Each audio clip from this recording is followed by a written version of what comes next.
10 ঘন্টা পেরোলেও চট্টগ্রাম ইপিজেডের পোশাক কারখানায় লাগা আগুন নিয়ন্ত্রণে আনা সম্ভব হয়নি, বরং আগুনের তীব্রতা এতটাই ভয়াবহ যে আশপাশের ভবনগুলো রক্ষাই বড় চ্যালেঞ্জ হয়ে দাঁড়িয়েছে ফায়ার সার্ভিসের 25টি ইউনিটের জন্য। তবে একমাত্র আশার সংবাদ, আগুনে পুড়ে যাওয়া ভবনসহ আশপাশের সকল কলকারখানার শ্রমিকদের নিরাপদে সরিয়ে নেওয়া সম্ভব হয়েছে। সুমন শিকদারের তোলা ছবিতে চট্টগ্রাম থেকে বিস্তারিত জানাচ্ছেন মনিরুল ইসলাম মিন্টু। চট্টগ্রাম ইপিজেডের 5 নম্বর সড়কের অ্যাডামস ক্যাপিটাল অ্যান্ড টেক্সটাইল এবং হিজং মেডিকেল নামে দুটি কারখানায় কাজ করতেন প্রায় 1000-এরও বেশি শ্রমিক।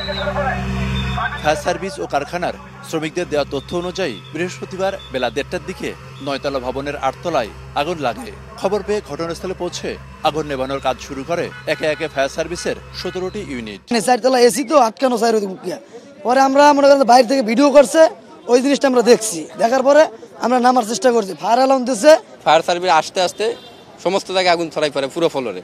একটা মহিলার মাথা ফেটে গেছে, আর একটা মহিলা হাতে ব্যথা পেয়েছে, এরকম দেখলাম আর কি। মানুষ সব বাইরে চলে আসে।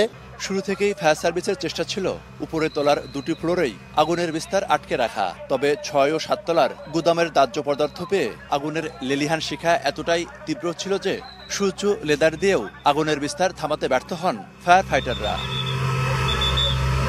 ক্রমান্বয়ে ফায়ার সার্ভিসের 13টি ইউনিট কাজ শুরু করলেও আগুন ছড়ায় পুরো ভবনে। রাত 9টা নাগাদ আশপাশের লাগোয়া কারখানাগুলোতে আগুন লাগা ঠেকানোই বড় চ্যালেঞ্জ হয়ে দাঁড়ায়। ভবনটা আমরা চিন্তা করি যে লিঙ্কটারগুলো ভেঙে যাচ্ছে এবং ভবনটা এখনো দাঁড়ানো আছে। তো আমরা চিন্তা করতেছি যদি এখানে কোনো কেমিক্যাল জাতীয় কোনো কিছু থাকে, এখনো আমরা শিওর না। যদি থাকে তাহলে যে কোনো সময় বিস্ফোরণ হইতে পারে, কিন্তু যদি না থাকে তাহলে আমরা একরকম নিয়েছি, আমরা সেফটি নিয়েছি।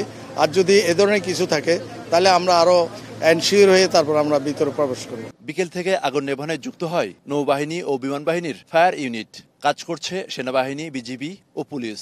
কর্মকর্তারা জানান, আগুন লাগা পুরো ভবন এবং আশপাশের কারখানাগুলোর শ্রমিকরা নিরাপদে সরিয়ে নিতে সক্ষম হচ্ছেন তারা। 8 তলাতে ব্যাপক আর বিস্তার লাভ করেছিল এবং 6 তলার 7 তলাতে ধোঁয়া ছিল। ওই সময় আমরা 20 হতে 25 জন শ্রমিক এবং কর্মকর্তাকে আমরা উদ্ধার করতে সক্ষম হয়েছি। তারা নিরাপদে চলে গেছে। পরবর্তীতে আমরা মালিক পক্ষকে জিজ্ঞেস করেছি, আপনার এখানে আর কোনো লোক? 8 তলাতে তো আমরা যেতে পারিনি, 8 তলাতে কোনো লোক ছিল কিনা? তারা বলছে না, কোনো লোক নেই। আমরা এই পর্যন্ত এখনো শুনি নেই যে কেউ আহত বা আটকা পড়ে আছে। তবে অগ্নিকাণ্ডের কারণ ও ক্ষয়ক্ষতির পরিমাণ এখনো জানা যায়নি। মনিরুল ইসলাম মিন্টু, এটি নিউজ, চট্টগ্রাম।